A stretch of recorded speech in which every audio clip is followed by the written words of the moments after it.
At number one, it's the Ohio State Buckeyes. And I said it on the show months ago, and nothing has moved me off of it. Now, the coaches poll agrees. They got 38 of 72 first place votes. It's the first time that Ohio State has opened a season number one in that poll since 2015, partly because they have two Heisman candidates. It's a pretty good spot to start. Julian Sayin is back after throwing for over 3,600 yards, completed 77% of his passes en route to becoming a Heisman finalist. 77% as a first-year starter. You also get Jeremiah Smith back at wide receiver. And I want to give you his numbers in context because the number alone just undersells it.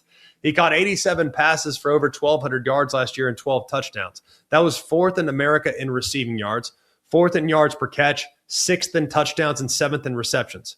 He led Ohio State in catches, yards, and touchdowns, which he's done every single year since he's been here. And you think about what he did as a true freshman, it was absurd. So he's been the alpha in that room since the day he arrived. But here's what's different about 2026. Every year that Smith has played, there have been another first-round receiver on the opposite side of the formation, whether it was Emeka Egbuka, Carnell Tate. Both those guys are gone. Both went in the first round. So for the first time in his career, a defense could build their entire game plan around Jeremiah Smith and ignore what else is there. But guess what? There's plenty there. There is plenty there beyond Jeremiah Smith. And frankly, even if you double him, does it matter? I mean, here's the number I actually care about. In 6 career postseason games, every single one of them against a top 10 opponent, Smith has 34 catches for 682 and 20 yards a catch with 6 touchdowns. The better the opponent, the better he is. That's the rarest thing a receiver can be. And he's within striking distance of the career receiving records at Ohio State, and that's widely expected to be his last season there. So the offense, how much will it change? So here's part of the number that will explain a bit of the offseason in Columbus. Ohio State scored just 24 points in their last 2 games. They scored 10 against Indiana. They scored 14 against Miami. They were one of the highest scoring offenses in America, and it wasn't very good in the final 2 outings. Now, the mechanism was not necessarily mysterious. In those 2 games, Ohio State's offensive line gave up 10 sacks and 16 tackles for loss. They didn't necessarily get out-schemed. They just got beaten at the line of scrimmage twice in a row with the season on the line. Now, Ryan Day didn't fire anybody over it. Brian Hartline went to become the head coach at USF, which he earned. But if you look at what Ryan Day chose to replace him with, it was Arthur Smith, who has spent years designing offenses in the NFL. And his teams have always been built on a very physical run game and play-action passing. Look, they have the spread passing attack down. They're good there. But can they control the line of scrimmage? Can the offensive line play better? I mean, Ryan Day, he had his pick of coordinators, and he hired the guy whose identity is running the football and hitting you on play action off of it. That's not an accident. 8 months after your season ended because you struggled blocking the front, well, that hopefully gets addressed with the hire of Arthur Smith. The running back situation has been one of the bigger surprises in camp. Look, Bo Jackson went for over 1,000 yards last year, had 6 touchdowns, had 6.1 per carry as a true freshman. I think a lot of people assumed it was his job. Well, right now, he's not the starter. So far early in fall camp, it's actually been Isaiah West, who's been taking a majority of the first team reps in the first few practices. You also have Jacoby Jackson, who's been mixed in there alongside Jackson as well. So context matters. Jackson got a little banged up in his freshman year, had off-season surgery, missed some spring ball. West, though, they think he's got a chance to be really good. And Ryan Day has already said, man, he had one of the best off seasons in the entire building. So this is Ohio State that's easing a 1,000-yard running back into camp, or maybe it's a genuine competition. I kind of lean towards the latter because I think this Isaiah West kid might be legitimate. And by the time we fast forward, if it's Isaiah West, Bo Jackson, Jacoby's in there as well, you could have a 3-deep committee that can be as good as anybody.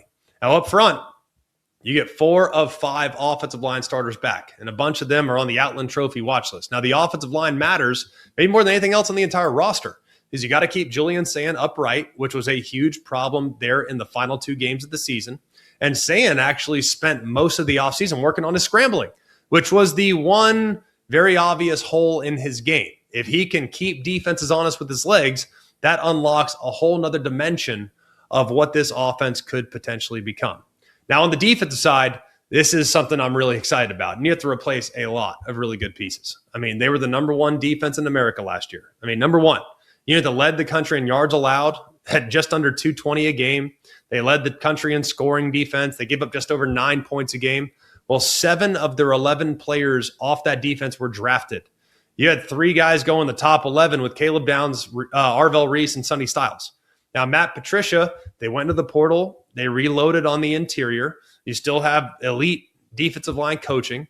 And I think with Larry Johnson there, you're always going to feel good about that group. But you still have 7 high-level, elite caliber starters gone is a problem, for sure. And if Ohio State loses a game it does not expect to lose this fall, it's probably going to be because maybe they weren't able to adequately replace some of those key defenders that could take over the game throughout last season. But they're number one. They're number one.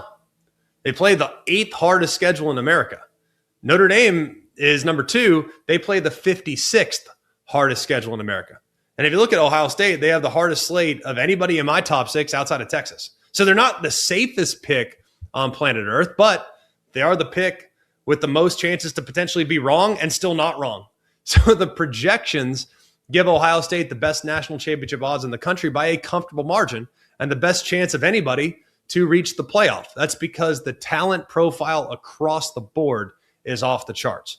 Wide receivers are elite, quarterbacks elite, running back depth is elite, offensive line is experienced. Hopefully for the Buckeyes, they can be elite.